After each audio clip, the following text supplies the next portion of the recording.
ជំរាបសួរអ្នកទាំងអស់គ្នាឥឡូវនេះពួកខ្ញុំទាំង4នាក់កំពុងតែស្ថិតនៅក្នុងខេត្តកំពតដែលជាទីតាំងមួយនៅក្នុងដំណើរទស្សនកិច្ចរបស់សិស្សថ្នាក់ទី11និងថ្នាក់ទី12នៃសាលាគប់របលហើយដំណើរទស្សនកិច្ចនេះដែរគឺជាដំណើរទស្សនកិច្ចចុងក្រោយរបស់ពួកយើងទាំង4នាក់ក្នុងនាមជាសិស្សទី12ហើយក៏ជាឆ្នាំចុងក្រោយនៃជីវិតវិទ្យាល័យរបស់ពួកយើងដែរហើយអ្នកទាំងអស់គ្នាបានឃើញហើយទស្សនវិជ្ជានៅខាងក្រៅរបស់ពួកយើងគឺមានដងព្រែកកំពតដែលមានទឹកហូរយ៉ាងវែងអន្លាយចាក់ចុះទៅក្នុងសមុទ្រកែបអស់ព្រោះចំកាត់អានឹងចេញណាហើយបរិយាកាសនៅជុំវិញ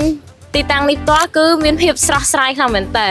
ហើយឥឡូវនេះពួកយើងទាំង4នាក់នឹងមកសង្ខេបអំពីដំណើរទស្សនកិច្ចរបស់ពួកយើងទាំងមូល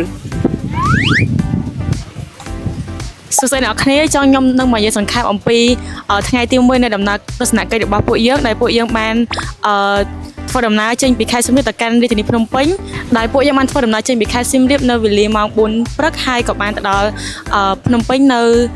ម៉ោងប្រហែលជាហើយនៅពេលដែលពួកយើងបានទៅដល់ទីក្រុងភ្នំពេញដំបូងពួកយើងបានទៅទស្សនាព្រះបរមរាជវាំងចតុមុខមង្គលដែលនៅទីនោះពួកយើងបានយល់ដឹងអំពីវប្បធម៌អរិយធម៌របស់ប្រទេសកម្ពុជាដែលមាននៅក្នុងដែលបានបង្ហាញនៅក្នុងរាជវាំងនោះហើយបន្ទាប់ពីនោះពួកយើងបានធ្វើដំណើរទៅញ៉ាំអាហារថ្ងៃត្រង់នៅAeon Mall ហើយក៏បានទៅ check in នៅ hotel ដើម្បីសម្រាកហើយរៀបចំខ្លួនដើម្បីចេញដំណើរបន្តទៀតហើយនៅពេលនោះពួកយើងបានធ្វើដំណើរទៅកាន់រាជរដ្ឋសភាកម្ពុជាដោយនៅទីនោះពួកយើងបានជួបជាមួយនឹងលោកសាស្ត្រាចារ្យបណ្ឌិតដែលពួកគាត់បានបង្ហាញពួកយើងអំពីការកកើតនៃរាជរដ្ឋសភាក៏ដូចជាដំណើរការក្នុងរាជរដ្ឋសភាហើយក៏បានពន្យល់ខ្លះៗអំពីជំនាញនិងវិជ្ជាជីវៈដែលពួកយើងអាចសិក្សាបាននៅទីនោះហើយនៅពេលដែលយើងបានចេញពីរាជរដ្ឋសភាពួកយើងក៏បានធ្វើដំណើរទៅAeon មួយដដែលដើម្បីញ៉ាំអាហារពេលល្ងាចហើយក៏បានធ្វើដំណើរទៅអូតាវិញដើម្បីសម្រាប់បន្តដំណើរទៅថ្ងៃទី2អូខេសួស្តីអ្នកទាំងអស់គ្នាចឹងខ្ញុំនឹងមកនិយាយអំពីព្រឹត្តិការណ៍ដែលបានកើតឡើងនៅថ្ងៃទី2អញ្ចឹងពួកយើងបានរៀបចំខ្លួន get ready ទាំងអស់គ្នាហើយនៅម៉ោង 6 កន្លះព្រឹកពួកយើងបានរៀបចំខ្លួនដើម្បីទៅសោះស្រូបអាហារពេលព្រឹកនៅផ្សារថ្មីហើយយើងមើលទៅអាហារទាំងអស់នោះពិតជាទំនងខ្លាំងមែនតើហើយមានតម្លៃសមរម្យនិងមានរសជាតិឆ្ងាញ់ទទួលយកបានបន្តមកទៀតពួកយើងបានឆ្ពោះទៅកាន់ខេត្តកែបដែលពេលនោះដែរពួកយើងបានទៅស្រស់ស្រូបអាហារពេលថ្ងៃនៅផ្សារក្តាមហើយពួកយើងបានឃើញការលក់គ្រឿងសមុទ្រជាច្រើនប្រភេទដែលមានដូចជាមឹកបង្គាក្តាមត្រីផ្សេងជាច្រើនហើយក្នុងនោះដែរពួកយើងក៏បានទិញនៅគ្រឿងសមុទ្រទាំងអស់នោះនឹងបានញ៉ាំអាហារពេលថ្ងៃនៅ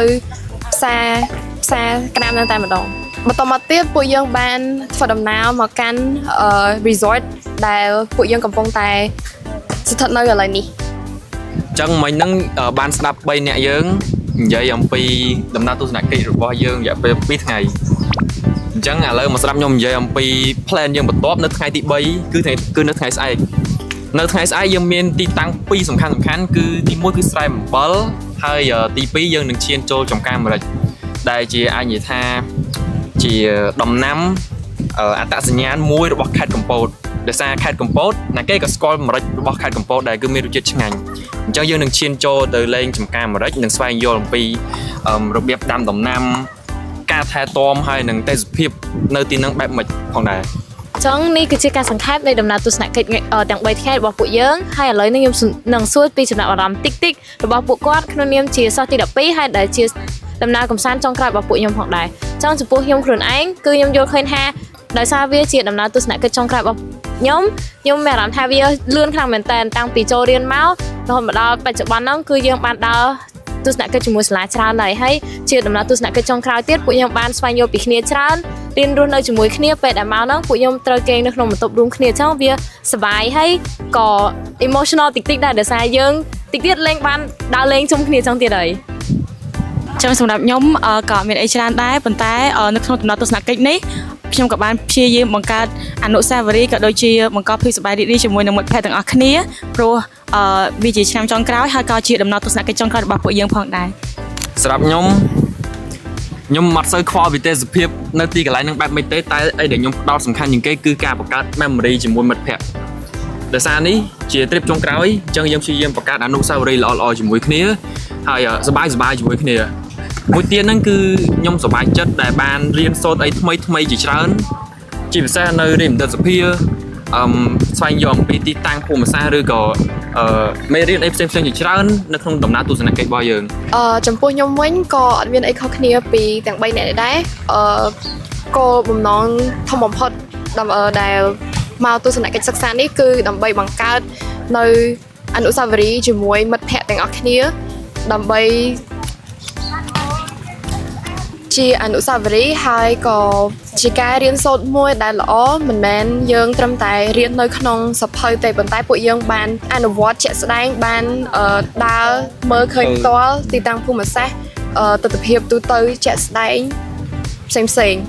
ជាចុងក្រោយពីពួកខ្ញុំទាំង4នាក់សូមអរគុណអ្នកនរគ្នាដែលបានមើលវីដេអូនេះដល់ចប់បាយបាយ